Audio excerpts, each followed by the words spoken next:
What up, guys? Welcome to episode 14 of The Sit Down. We got a fun episode this week. We've got a guest joining us today from the Yukon, Whitehorse.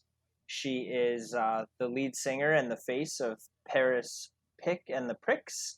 Here to talk about recording her new album and what she's been doing the last couple of years, the tour since 2018, basically. Fun episode. I'm Joel. And I'm Mark. Let's get into it.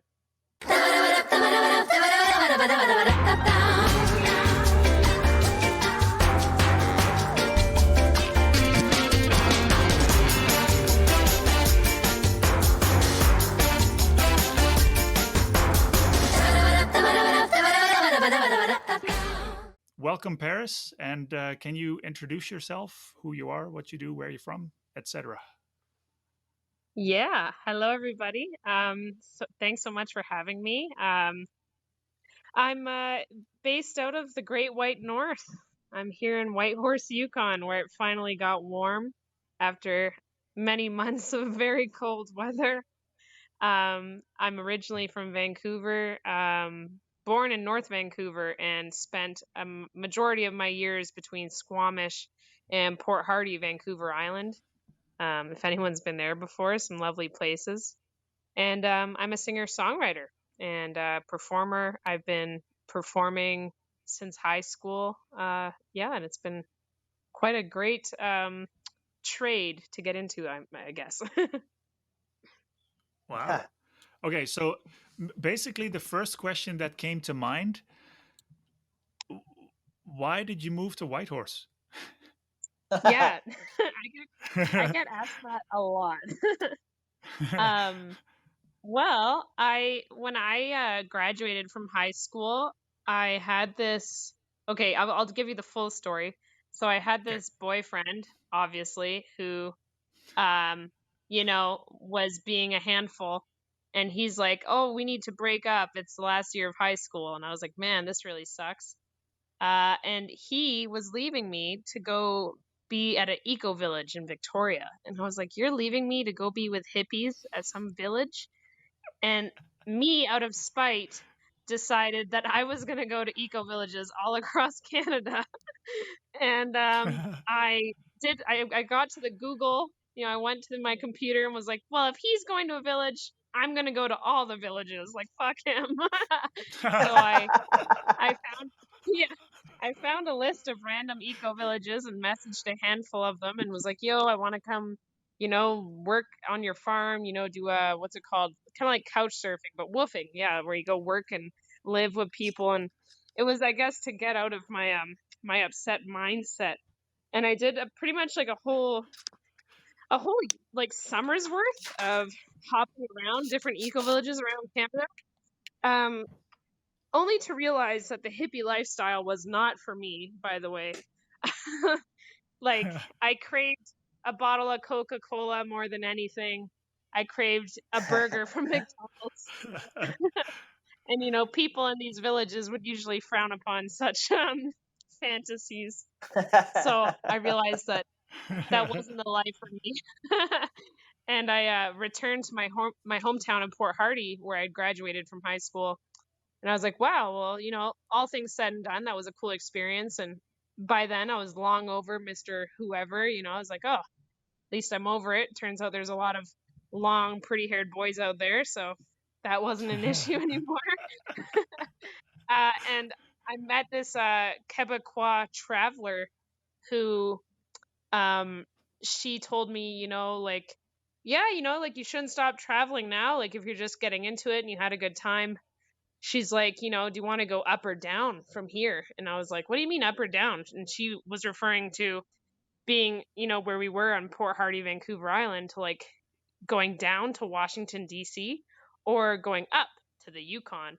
And I was like, you know what? Like, let's go up, like only up and out from now on, like no more going down. So we got on the road and hitchhiked to Yukon together. And I we were supposed to stay in Whitehorse for 3 weeks, and then we were supposed to go to Banff together. And I got drunk in one of the local bars, and I was 18. I snuck in because here the legal age is 19 to drink, and I snuck in, had no problem drinking around town, and no one ID'd me, and I could go to open jam nights, and no one would question. You know, I just, oh, there's a jam happening, and I'd get on stage and play bass or whatever, and no one ever, you know, like I think when you're just a confident, if you can just like pretend that your confidence level is higher than what it really is, people assume you're older. Right. Like fake it So till yeah, you make it kind of thing, right? exactly. So I ended up staying, and my friend continued on without me. About 3 weeks later, she moved to she traveled onwards to Banff to go, you know, keep on hitchhiking and doing the thing, and I stayed put. Wow. Right. Yeah. Okay, So so you said you hitchhiked from Port Hardy to Whitehorse. Is that what you're saying? Yeah. Yep. Okay, for those who don't know, I just Googled it. That's 1,899 kilometers. Oh my gosh. Wow. I've never even Googled it. Yeah, that's a lot. It Yeah. was tiring, and we took the Cassiar, which is like the kind of sketchy highway, like not the one that takes you through Fort Nelson or whatever. It's like the other one, the kind of road that like maybe you shouldn't have hitchhiked on, and somehow we did that. Yeah, it was quite the adventure. And so how old were you when you were doing that? Sorry? I was 18 years old, so freshly graduated from school. Right. Right on. Right. And you said that you were playing bass, like, you know, at jam nights and stuff. So you obviously knew a little bit about music already. You had been like musically influenced already by that age, right? Is that fair to say? Yeah, yeah, totally. Just a little bit though. Like I would say, definitely moving to Whitehorse helped encourage me playing again because I hadn't done it since maybe like grade 11. So like the year before I graduated, I was in living in Nanaimo where I like got into band class for my first time because Port Hardy didn't offer band class, but for a year I moved to Nanaimo, which like in comparison was like going to the big city and like yeah, got Right. to experience playing bass in a band, which was cool. So, Sweet. what is the music industry like in Whitehorse? It's really like awesome. It's it's actually pretty incredible. Like for you know, like a small, it feels like a small town, even though it is a major city. But like, I don't know, like there's a good variety of bands, but I think what I like most of it is that like each genre isn't oversaturated. Like there's literally like one big party funk band or like, you know, a few soul groups or like a few, you know, soul artists or a few more indie alternative artists or there's like a handful of, you know, folk singer-songwriters, but like no one's really stepping on each other's toes because everyone's kind of just doing their own thing, which is kind of nice actually. Right. Yeah. Right. Yeah. Yeah, And I because think being how so big far is removed. how big is Whitehorse? Because I think it's there's about the same size as Prince Albert. No, PA's a Uh, little. Well, I googled the population and it was 25,000, 25.6 or something. Oh, so PA is a little bit bigger even. Yeah, like Okay. 10,000 more. yeah, no, So it'd be like it's two definitely Warmans. fairly small. Hmm. That was Yeah. one of the first thing I. That was one of the first things I looked up after I listened to your album. Actually, when Mark told me that you had reached out, I was like, "Oh, sweet!" So I definitely rocked that out off of Spotify. Very good. Aw, You recorded that one yay, 2 thank you. years ago, Yeah, 2018. right? And then Yeah, I actually rocked it out on the way to the city, and it was a perfect length because the end of the album was when I drove into town. So that was Nice. good. Yeah, it's a short one. It's like a 34 minutes or something. Yeah. yeah. So where was so I really only know you from that one album, right? Yeah. So I do have a question on like where did you get a lot of the inspiration for that album? Like how did you progress from playing bass at jam nights in the clubs at 18 years old to being in that band and recording that album? Um, so actually, I had a band prior to my album Feeling Love, I kind of like rebranded after like I would say like 7 years. No, probably more like after 5.5 years. Um, so when I first moved here, I created this band in 2013, literally the same year that I moved here, because I was so inspired by the community right away. They were all accepting me, even though I was, younger or whatever. I could go to jam nights and, people were just like happy that I was getting engaged with music. And I started a band called Ukes of Hazard, where I played electric ukulele. So that was like Sweet. my kind of like trying a band for my first time, like that I led, which was cool. So it was kind of like I went from, like also when I was traveling across Canada, I really got into like busking. So I kind of had like, a little bit of um skill with like projecting myself, like if there was like a busker at like one side of the block of the street, like I would want to be louder than that guy so I got more money than him. So I like, like weird little things like that, or like capturing people's attention, like rather than like dressing like an average Joe when I'd go busking, I would like dress like a pirate, and I had this whole pirate thing where I'd like go full pirate and play the ukulele. So then I started this band called Ukes of Hazard, which was like this crazy. I got like an electric ukulele that's like a solid body. It was like Japanese. It was worth like $800. Super nice solid body electric uke that I played with this band. It was like a 5-piece jam band. And then that kind of transformed after 5 years into my new band, which was Paris Pick and the Pricks, which was like me transitioning from the ukulele to the guitar.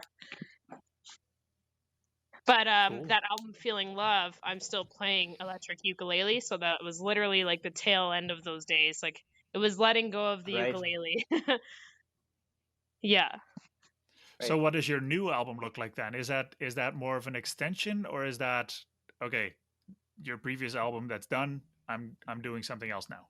I think it's more of an extension because Feeling Love, my friend Patrick Hamilton like produced that album, and he also like played drums and percussion, and he did harmony vocals, and he did a lot of the song arrangements.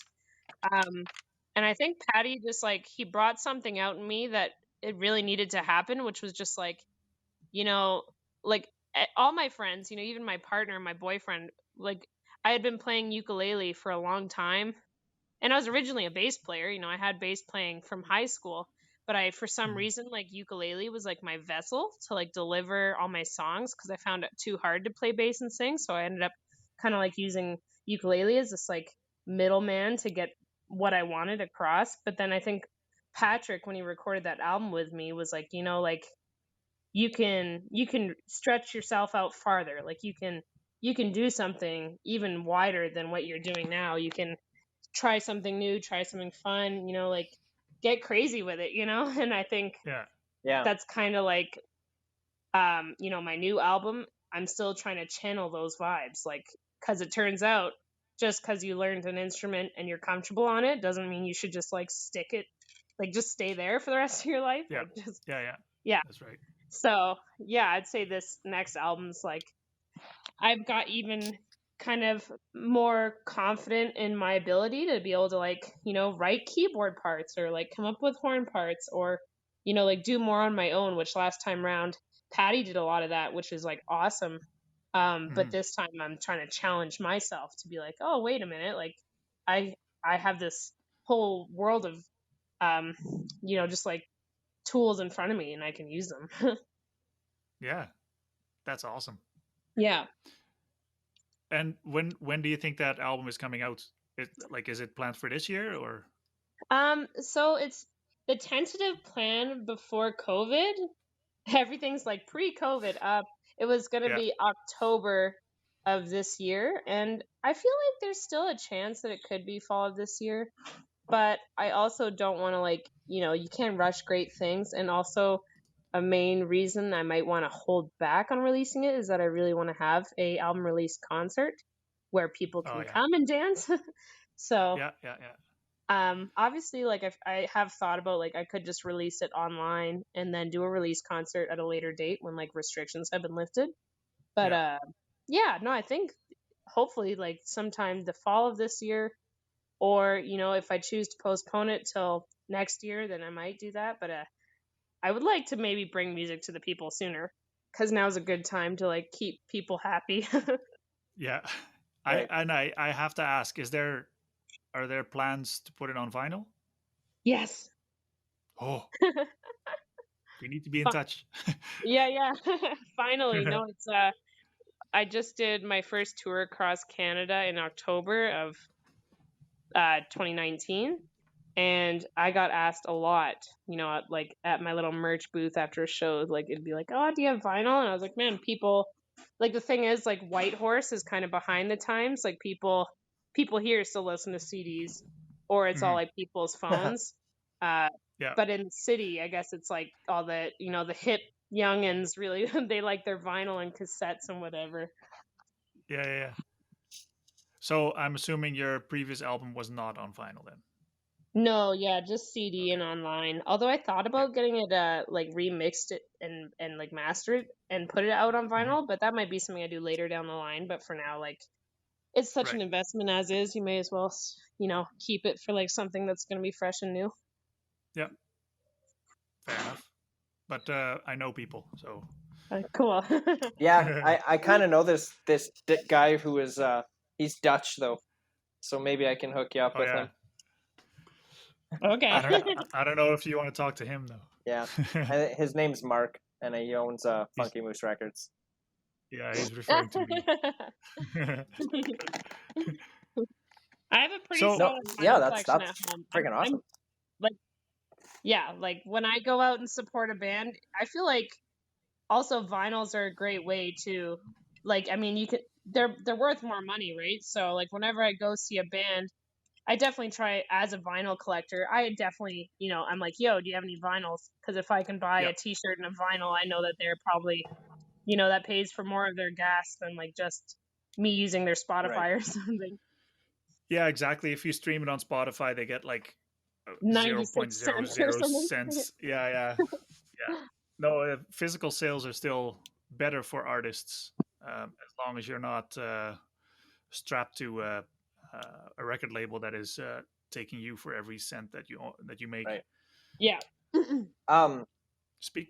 So I'm kind of curious. I don't want to stray off topic. I kind of do that a lot, but so you said that you do have a vinyl collection. I'm curious to know what do you have in your player right now? Like when you're chilling out, relaxing, Oh. what are you listening to? Okay, well, right now, what's in there literally right now is Wishbone Ash. Oh, So I was getting a little medieval with it. Like medieval rock, but yeah. that's actually not what I typically listen to. That's my boyfriend trying to educate me. Typically I'm all about the cheese. Like I'm a big yacht rock, and like I love yacht rock. That's my favorite genre. It's Hall and Oates. yes, Hall and Oates Yeah. all the way. Like I don't even know. Like there's this artist that I've been really into for the past few years. His name's Ned Doheny, and he was like a backup singer for the Eagles for like a glimpse of time, like so brief that no one even knows who he is. And Okay. he has this album called Hard Candy that I listen to quite often. Yeah, so it's pretty much anything super cheesy. I also really like the Eurythmics, like I like 80s stuff. Oh yeah. Yeah. Yeah. I can get into that. Yeah. Yeah. I'm okay with that. I approve. I I know Joel doesn't know per what se. it's not that I don't approve. It's just that, like, honestly, like I don't have a clue of any of these people you're talking about. I'm like, when you said Hard Candy, I was thinking of the Kids in the Hall had a movie called Hard Candy. Oh I think yeah. back in the day. I was thinking first thing that came to mind was Madonna's album, but that's a Oh, different kind of candy album, I believe. totally. The Yeah. the Eurythmics. How do I know them? What song? What's their like big hits? Eurythmics. Is They that do Sweet Dreams? yeah, Sweet Dreams, yeah. Sweet Dreams, yeah. Right. Yeah, no. And I also listen to a lot of like Duran Duran. I love them. I also really love Talking Heads. Those are like the vinyls that I'm listening to most often. Yeah. Like Speaking in Tongues for sure. Yeah. Yeah, Interesting. Mark's just smiling, nodding his head. They're right on. You guys are both on the same page here for sure. That's kind Nice. of, if somebody would ask me that same question, those are not the names that I would come up with, but they are artists that I'm like, oh yeah, I would put those on. Yeah, for sure. It's kind of hard, right? Because like, Sweet.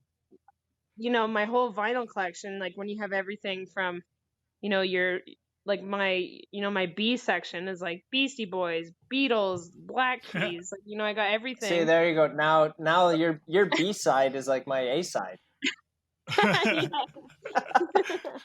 Yeah. So it's kind of it's always hard when someone asks you that. But I mean, as far as like top 3 records that I'm spinning at home often, it's definitely probably Rio by Duran Duran, or the best of Hall & Oates, or Speaking in Tongues. Cool. Awesome. Yeah. Well, and we want to get to know you, so these are important questions. Yeah, totally. Yeah. But I wouldn't necessarily say that I pull inspiration from all of those. Definitely Hall & Oates, but the other two is more like what I actually just want to wake up and like dance to. So maybe I do pull Right. inspiration from it without even knowing, because if it makes me want to dance and I like making people dance, maybe there's some Yeah. kind of connection When that I I'm not was even aware listening, of. Right. when I was listening to your "Feeling Love" album on the way to the city, um, obviously I was driving, so I couldn't boogie. But it was, there were a few songs that are pretty uplifting, kind of. Yeah, Are did you write songs with a message, or just they feel good, so this is what I'm writing?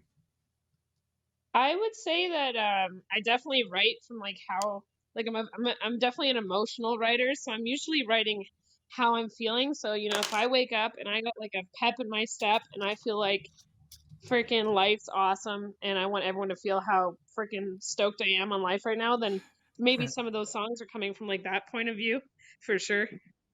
Yeah, But I wouldn't say that it's like totally like carelessly being like, I'm gonna write a super silly song right now. Like most of the time it's like, you know, just like I'm a very happy, optimistic individual. So I think definitely in my music yeah, there's this sense of like motivational like optimism and like all these things that kind of like comes across to the listener, but that's literally just how I am.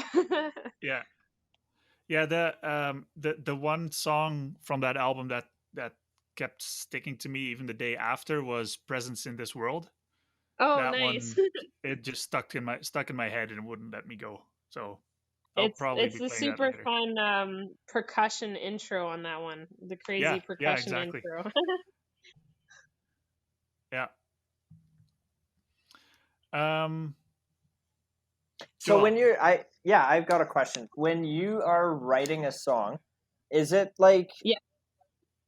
does it come where like okay, you've got your pad and your paper and your pen and you're sitting in a room and you're like I need lyrics for this instrumental or whatever, or do they just seem to come to you naturally and you're like oh that could be like a lyric in a song or something? Like what's your writing process? Yeah, no, that's a good question. It's like I feel like I still haven't figured out what my flow is, you know? Like sometimes I feel like when I have a deadline or like a goal, like, oh, you know, next year I want to record an album. All of a sudden I feel like my brain something clicks, and it's like I'm in the zone. It's like, you know, I can sit throughout a week and write like at least 3 songs that I feel pretty good about.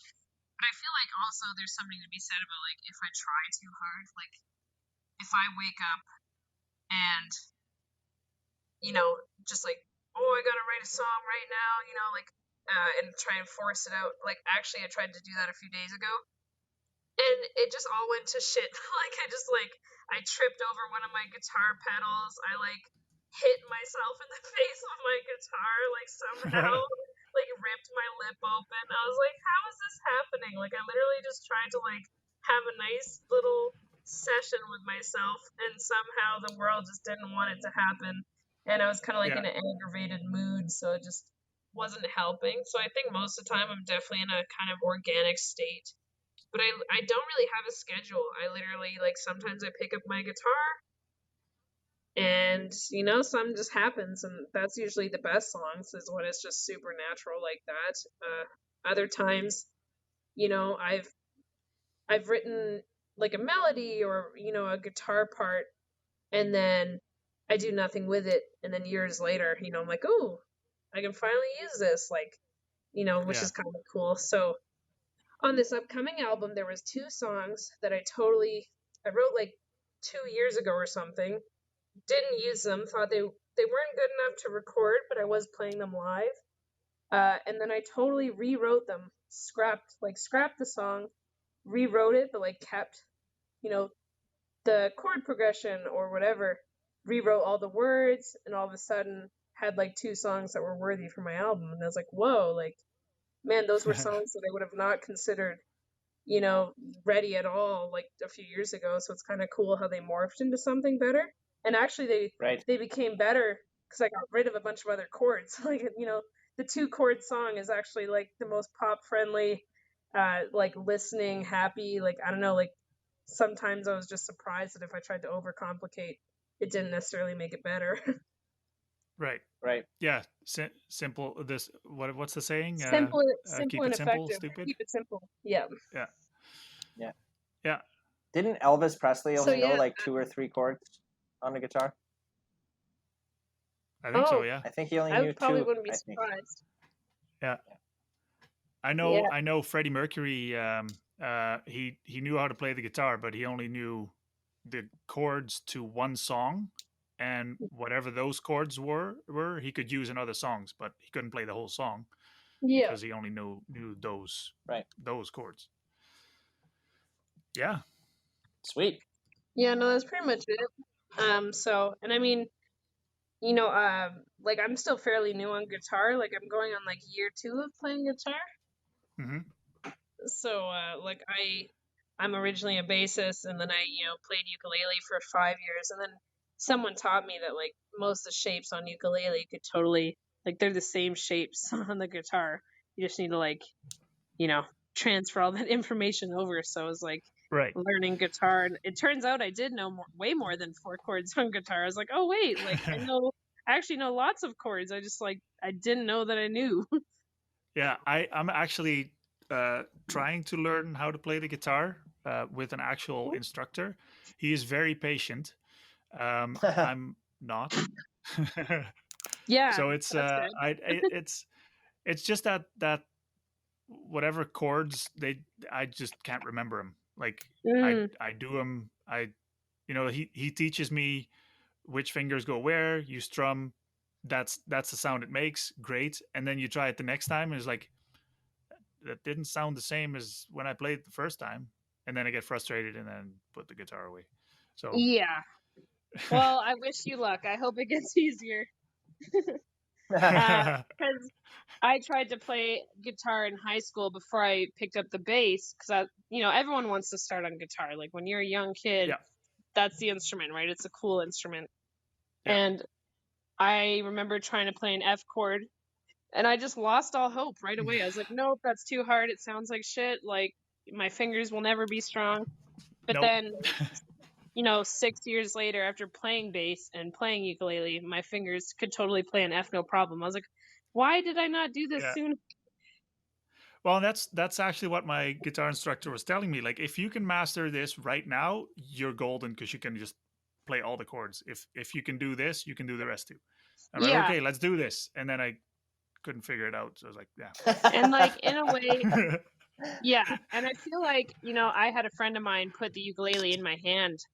And I definitely kind of wish that like that moment in my life never happened, because I think of so many of my friends that get stuck in this rut of like they're getting introduced to music, and what's the instrument they go to rather than the guitar because it's hard is the ukulele. And I'm like, yeah, yeah, like, you know, it's like choosing the easy way out. It's like instead of yeah, just learning to like it's gonna suck to like learn your F and get your fingers strong, but once you do, it's not a big deal. yeah. So So you're saying I should keep trying?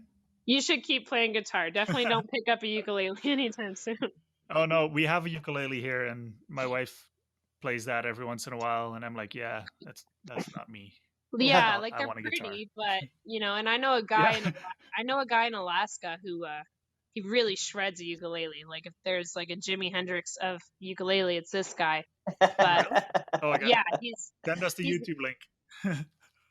he's amazing. His name's Ukulele Russ, and he taught me a lot of the stuff that I knew by the end of my uke days. So at least I was channeling good information from him and not being Cool. like a super generic ukulele player, but still. Right. Yeah. Cool. Yeah. So you're trying to pick up other instruments too. You say like the keyboard. You're trying to do Yeah, that yourself trying to too. learn keys, like mostly because my basic theory is I was self-taught when I was younger, Mhm. so I'm trying to pedal back on that now and get the Right. theory part embedded in my head, which means having to learn my theory. And people always say that it's easier on piano, so I'm like, oh, sitting at a piano for my first time, or my keyboard in the studio and just trying to like figure it out. Hmm. Right.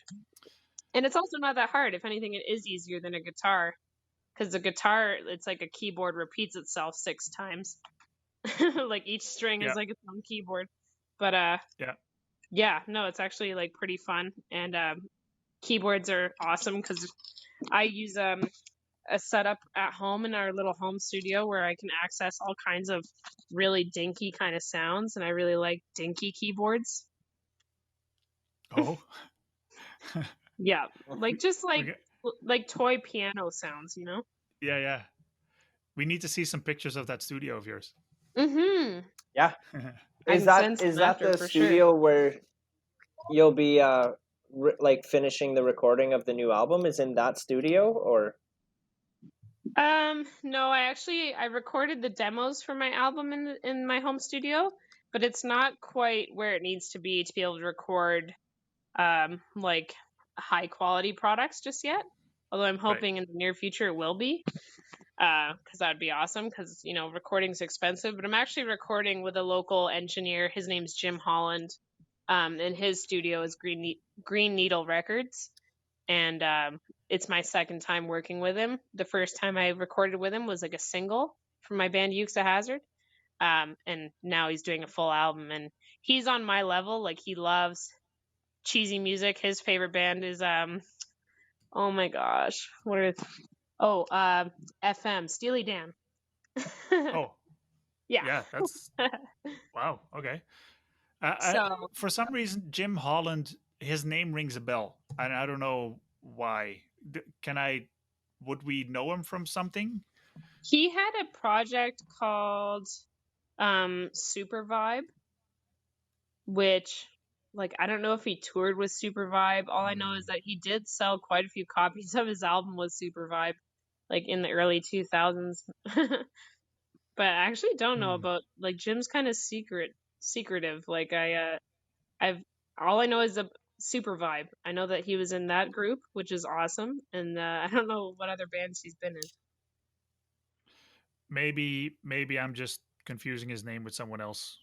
Maybe, yeah. It's possible. But I'm on his website right now, and he has quite an impressive list Oh, of things he worked on. it's so awesome. Yeah, his Yeah. studio is really great. Like, it's just very comfortable, Cool.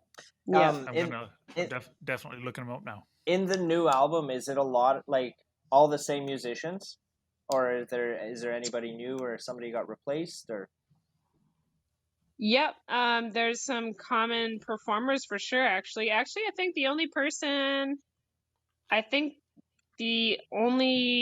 difference is that Patrick Hamilton, who drummed on the last album, is not on this next one. My friend Lee Campesi is on this one. And Lee is a drummer in town for a local funk band called Major Funk and the Employment. And we've been hanging out with Lee for a long time. Like, he moved here in 2016. And yeah, like Patrick Hamilton, who produced my album, like, he's a pretty busy guy. And I think there was just a point in time where it was just like I was getting busy and he was getting busy. And all of a sudden I was like, it's just in general as a singer-songwriter, it's good to find, like I have like 3 different guitar players that I can call upon at all times. I usually Right. have an assortment of bass players and drummers that I can also call upon, because it's kind of like in the Yukon, a lot of people are in the same bands. So like, sometimes you're like, oh, I want to book a show, but the people that usually play in your band are already playing with someone else that night. So you kind of have to like learn how to like get some variety. So for this album, I'd say the drummer is different, and maybe 2 of the horn players also, I think. But my guitarist is the same, and my bass player is the same. And I got 2 new keyboard players on this album, and same horn player from the last one, same trumpet player, anyways. Yeah. Sweet. So fairly consistent then, I guess. Yeah. Yeah, like I would say that like my guitarist Zach Pelland and my bass player, who's also my partner Aiden Tentries, they're kind of like my rocks. Like they're always around. They've been playing with me for like 4 years straight for sure. Yeah. And the rest are all kind of interchangeable pieces. Cool. Right Yeah. on. I like it. I think, Mark, are we good to take a break from our sponsor? Maybe. I think so. Paris, Yeah. where can people find you? How do they get in touch with you? Are you available for gigs? What's the scoop? Yeah, I love getting, just like I like it when people just message me and hang out. I'm down. All my info is on my website, which is parispickandthepricks.com. And I have like my contacts on there. If you want to send me some creepy fan mail, I even have my PO box on there, because occasionally I get a weird custom drawn portrait, or I get the weird postcard. Like when I'm on tour, people will send me postcards and just like weird stuff. It's actually really fun ever since I put my PO box up there. So I really encourage that. I'm also a collector of like sunglasses and accessories, pins, whatever. So definitely reach out to me. I noticed that you're pretty how would we say this, colorful. Yep. Flamboyant. Well, yeah, I guess so. Yeah. Awesome. But yeah, all my social media links are on my website. Or I'm just on Facebook as Paris Pick. I'm on Instagram as Paris Pick. And yeah, it's all on my website though, if you just want to be able to access them all in one go. This episode is brought to you by Kanto Audio. Canto is a Canadian company that produces quality speakers and accessories like cables, TV, and speaker mounts. Their latest flagship model is the Canto Tuk, named after the remote Canadian hamlet Tuktoyaktuk.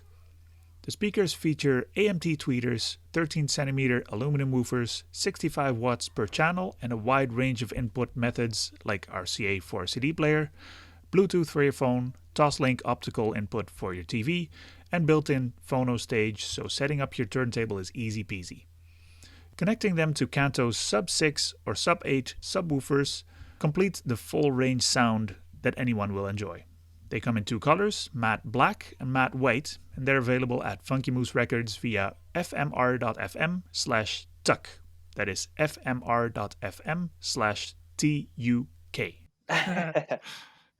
So I think we're back now. Had a little break. We are. We still got that same sponsor, hey? And I tell you, we got to hire a new voiceover guy, because that guy's accent is ridiculous. But Paris, this is Joel making fun at my accent like every episode. Yeah. Darn, I like your accent. Well, thank you. Finally. So yeah, we obviously we're not done our conversation with Paris. She's so interesting. We wanted to keep her on for the back half of this week's episode. During the break, we were talking about her tour in Saskatchewan in 2019 here. So we just kind of wanted to share that information with our viewers here about it. So Paris, if you just kind of want to jump into like what cities you were doing in your tour in 2019, and what can we kind of expect out of your new tour after the new album is released? Yeah. So last year was my second time coming to Saskatchewan, because the first time I ever went there, is when I was hitchhiking across Canada when I was 18, and I went to Regina, which was you know, it definitely wasn't planned. I just ended up going there. It didn't really, blow my mind or anything. But last year, when I came to Saskatchewan on tour, I played in Saskatoon, and I totally loved it. Heyo. Yeah, Yeah. it was pretty awesome. We played So at the Black Cat Tavern, and I remember seeing like this sign with the cat with the 3 eyes, and right across the street was a super pimp like retro diner, and I just loved it. that was on Broadway then, right? Was it? Yeah, Yeah. yep, I've been there. yeah. So last year, it was my first tour across Canada, and I went on tour right after my first showcase at Breakout West, which took place in Whitehorse last year. And for people Yeah. that don't know what Breakout West is, it's like a Canadian showcase music conference thing. It's associated with the Western Canadian Music Awards. And I was so happy when I got to showcase last year, and I spent 6 months booking my first tour across Canada after my acceptance into Breakout West. So I kind of like had a bunch of time to strategically plan it, and pretty much played in every province all the way to Montreal. So didn't get to go like out east, but made it as far as Montreal. Cool. Yeah, Breakout Yeah. West. The Wolf from Prince Albert was there too, I think. Oh, okay. But, Yeah. I think. Yeah, it's three girls, young girls that were, from Prince Albert. Awesome. Yeah. Yeah, there were so many bands in town, and like our town is so small, so it was really, really awesome to see. Yeah. All the bars were at capacity. Every restaurant, like everywhere was just full. It was so awesome. Yeah. Okay, so for Saskatchewan, you did Regina. That wasn't impressive. Then you did Saskatoon. That was better. So next year you come Yeah. into Prince Albert, and that will blow your mind. Is that what you're saying? I hope so. Yes. Okay, I know that both Joel and Kayana are going to be listening. So I might be booking you right now for Chesterfest next year. Oh, actually, I have not. I have nothing was to in do with touch Chesterfest them other than a this- sponsor, but you were? I was in touch with them this year. Yeah, I was actually potentially going to be playing there this summer, and then due to COVID, And then, it all kind of fell through. But maybe next year, it sounds awesome. Yeah. Like I don't know, who doesn't like a field full of couches? That's what I'm imagining. Right?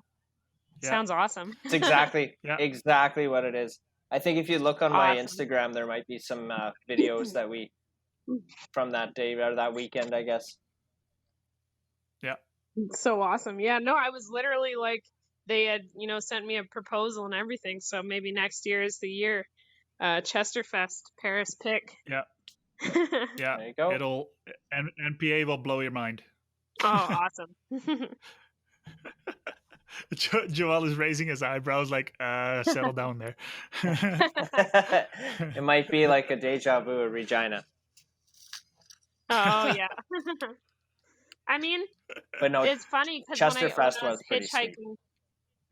So when I was hitchhiking the first time through Saskatchewan, I get picked up by these 2 guys off the highway. They seem friendly enough. They're like, "Oh yeah, like we're from Regina. We're gonna go do some work, whatever." And I had to, I was gonna go into the city anyways to just like take a break from the road. And it's funny, we're like 10 minutes down this road, and they're like, "Oh yeah, like we just got out of jail," all this stuff, and I was like, "Whoa!" Like, first interaction with like Regina is like these guys had just got out of jail. But then Holy smokes. my first introduction to Saskatoon was hanging out with my friend Lenore from the Garys, who I don't know if you guys know the Garys, but yeah, they were at Chesterfest last year. yeah, no, and they're like awesome. So that was kind of like we showed up to Saskatoon and got to stay with her, and they're one of my favorite bands for sure. Cool. Yeah. The whole hitchhiking thing, that's still, I don't know. I see hitchhikers and I never pick one up because I don't know. We're not all bad people. There are Some too of many. us are Some of us are ukulele playing pirate girls that are really Well, cool. exactly. That's the thing. It's like, how do I know? Yeah, I mean, And the only way to find out is taking the risk of being taken out by someone. yeah, Hey, but totally. you got a dash cam though, don't you? Yeah, but that's pointing outwards, not inwards.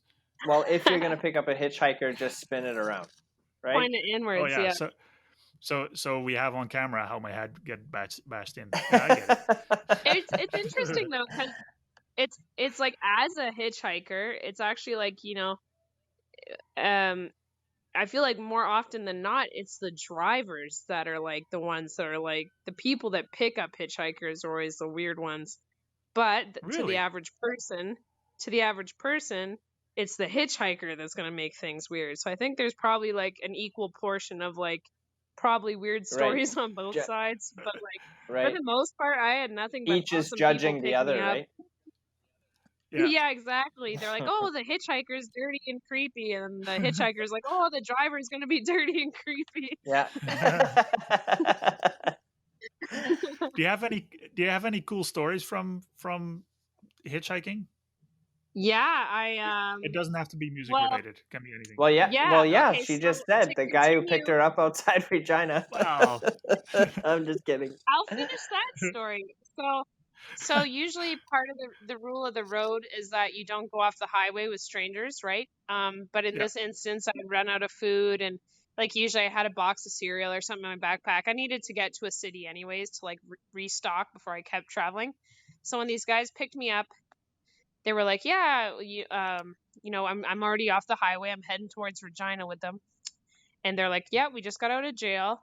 We started this gravel business, like gravel pouring." And I'm like, "What?" Like, and they're like, "We have this project like a few clicks out of town from the main city." And they're like, "We will pay you $13 an hour to come dig, like shovel gravel with us." And I was like, "What?" Like, that's a bizarre offer. And I don't know, like it's two older guys that just got out of jail. Like, am I digging my own grave or am I actually getting paid to shovel Yeah. gravel? Like, it's kind of like super weird proposal. But I was like, I felt it out and I was like, okay, like sure, I'll go with you guys. So we get to like this farmhouse on the outskirts of Regina, and it's a big, nice house, and there's no cars there. And I'm like, oh my gosh, like this is a horror movie. Like This there's is no it. cars here because the owners are dead on the floor inside. Like immediately my life started flashing before my eyes, and I was like, yep, this is it. I'm like, they like send me to this pit of gravel, and they're like, yeah, like here we go, like we'll start digging, blah blah blah. Well, it turns out they were actually both super nice guys. They paid me at the end of the day my $13 an hour, and I think I did like 6 hours worth of shoveling gravel or something. And they made me dinner. And then there was a point in time, and remember, I'm like an 18-year-old young lady. There's a point in time where at the end of the day, Buddy like takes off his t-shirt, and he's actually looking pretty good. And I'm like, by the end of it, we like I'm like, okay, where are we sleeping? Like, what's the whole arrangement? And they're like, oh, we have this little trailer on site. And sure enough, that evening, like the owners come home. So it turns out the house does have owners. No one's dead. Like everything's normal. And I go into this little trailer where they're making me dinner and we're having like an after end of the day beer. And I'm like, oh, there's only like 2 beds in this whole trailer. Like, oh gosh, like, is this guy expecting that I'm going to have to share a bed with him? And he just like he looks at me and he like takes a sit down on the bed and he's like don't worry, like I'm a divorced man. I got 2 young daughters out there in the world, and I don't bite less bitten. And then he like took off his shirt and like rolled over and fell asleep, and I was like, oh my gosh, like I was just like, wow, what is happening? Like I'm kind of into this right now. Like if I was like, if anything, I'm scared I'm gonna make a move on this 45-year-old guy. And I had a really That is like too good. we slept, nothing weird happened. All was good. Next day we had breakfast and they said, yo, do you want to stay and work with us for one more day? And I was so anxious feeling that I was like scared I was gonna maybe sleep with this random jailbird that I was like, no, I gotta go back to the highway before like I make a weird decision here. So That's awesome. That's good. that's the Regina story. Shit, you could write a song about that.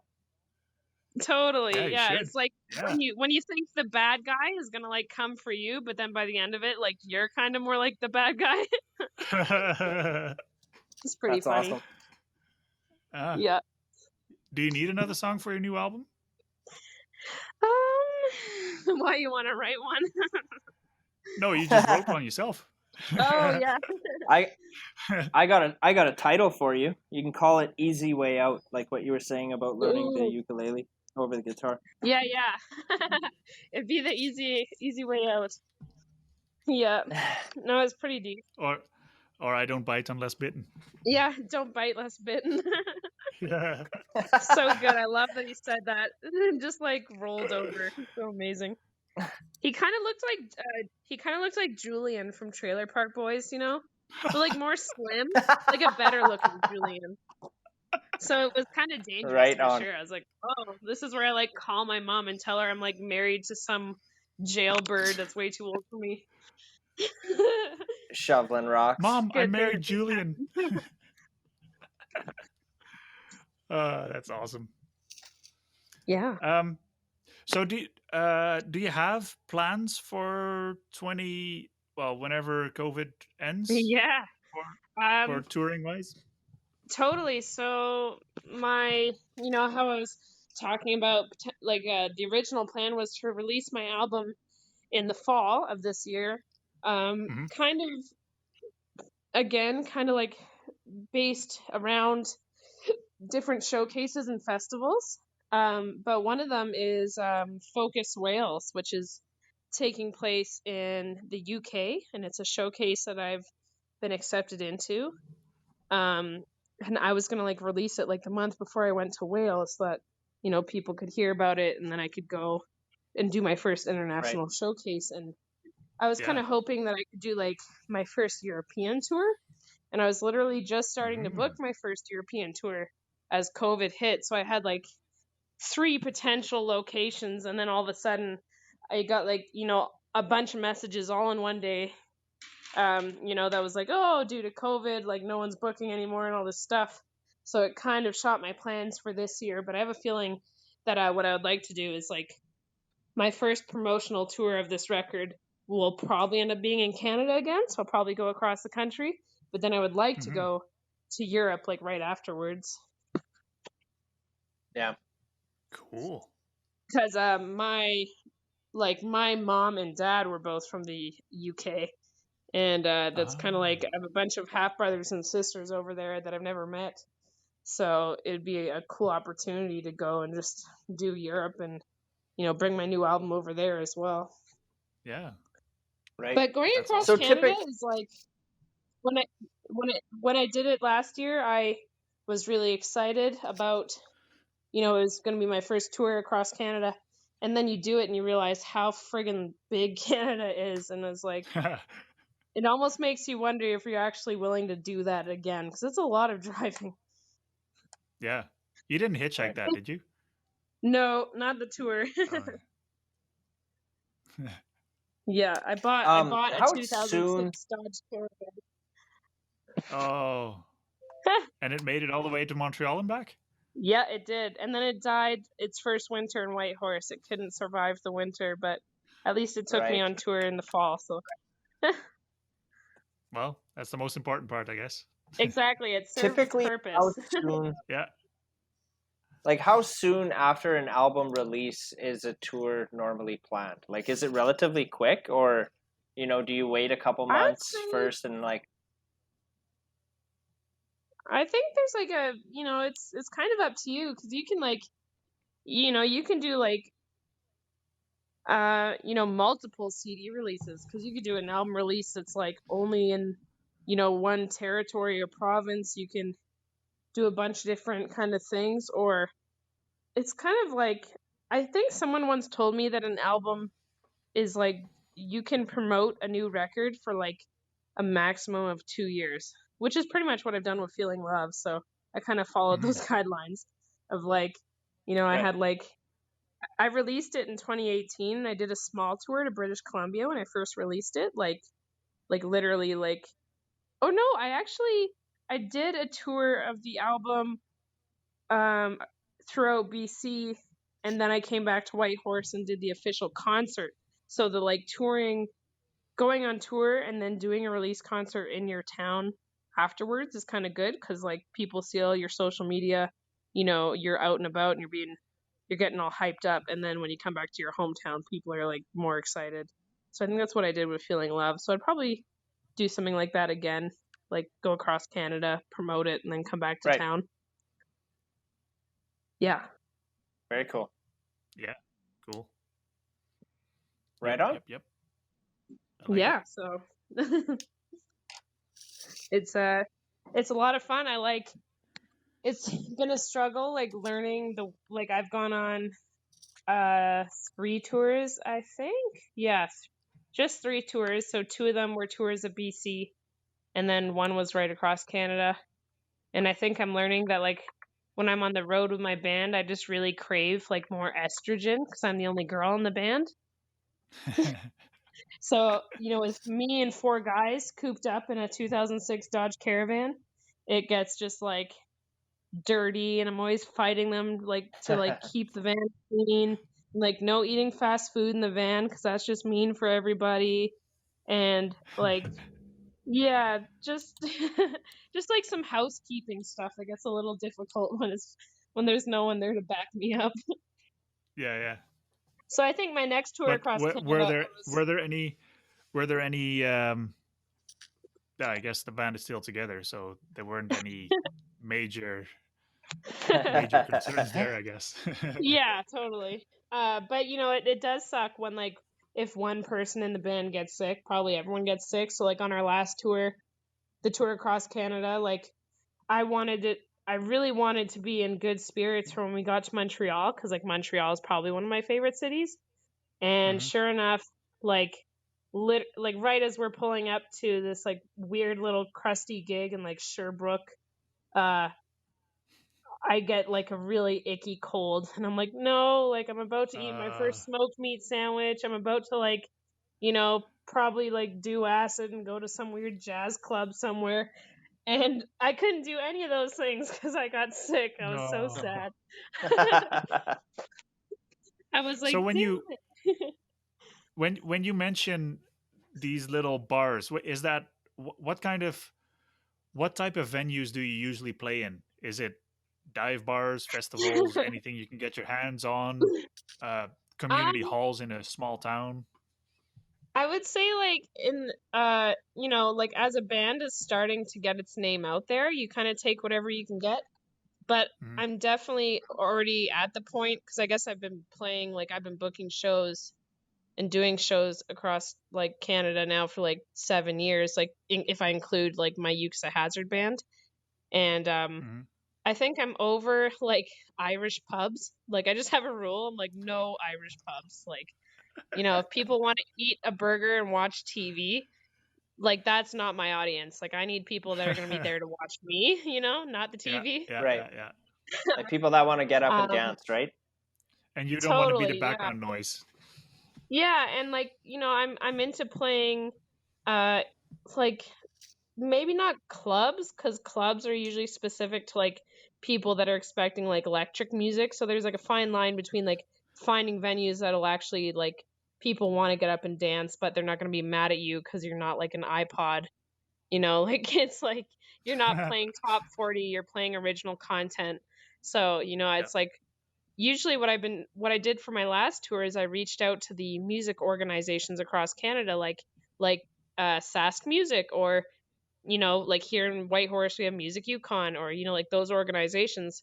I reached out to each one in every province and said, hey, like here's my band and my genre, and it'll be my first time coming to your town, and like where do you recommend that this kind of music should perform? And I would get their input on like where I should play as a singer songwriter that wants to be listened to and like make new connections rather than be like background music for some random bar somewhere.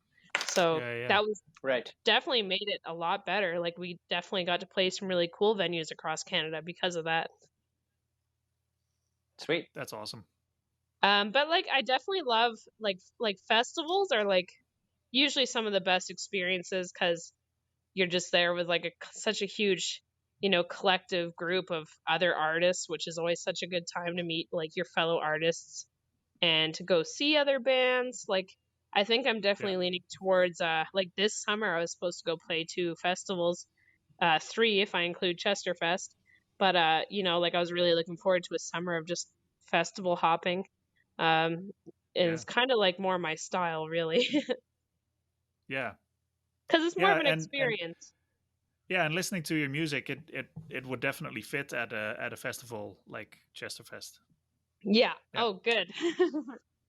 Yeah. You'll have to call them and advocate extra hard for next year because I bet they're gonna have, I don't have to. like I think. I don't have to. They're listening. Yeah. Yeah, they'll be listening for sure. Awesome. Yeah. That's great. Shout out to Yeah. Joel. Well, I'm excited. Cool. Great. Very good. Joel, do you have anything else you wanna ask? No, I don't think so. I'm pretty. It's solid at my end here. If there's anything else that you want to plug or mention there, Paris, like now's the scene is yours. It's all yours, Sure. man. Yeah, no, just like if people want to, find me online, I love, meeting new people, and people can shoot me a message. And I have my own, something I haven't mentioned is like I have my own little like vintage pop-up store that's called Tacky Town. And soon I'll be, due to COVID, I'll be bringing my Tacky Town online, I think is my idea. So in the, months to come here, I think if people want to get a taste of like my kind of fashion, they should definitely check that out. And just like if you find me on Instagram, you can access, all my world of music. I have another band called Swamp Sex Robots. Maybe we can talk about that another time. But yeah. Okay. Lots of fun stuff in my world. Right Cool. on, for sure. We Very would cool. definitely. Yeah. You are more than welcome here anytime you want to. Just hit us up and we'll make it happen for sure. Yeah. Thanks so much for having me. Just not next week, Yeah, just like all of a sudden I'm calling you at like 2 a.m. Yeah. Just super. Yeah, dude, I got something for you. Yeah. Yeah. No, definitely. Right on. I hope that we can always stay in touch with you and follow you throughout your journey and your career. And like I said, you are always going to be welcome on this platform, no matter what. Thank you so much. That's so awesome. I really appreciate it. I'm kind of new to it, and I'm new to Canada. Like getting to know who I am. So I think I'm gonna slowly be reaching out to all the provinces and seeing if people want to figure out who I am and what I'm about. Well, I'm hopefully ready we to can let help the you. world know. Hopefully we can help you with that through our podcast and maybe through the vinyl release later this year or next year whenever it comes out. Totally. But yeah, we'll definitely be in touch. So Cool. Thanks for joining us. Thanks we'll again. definitely Thanks talk for again. having me.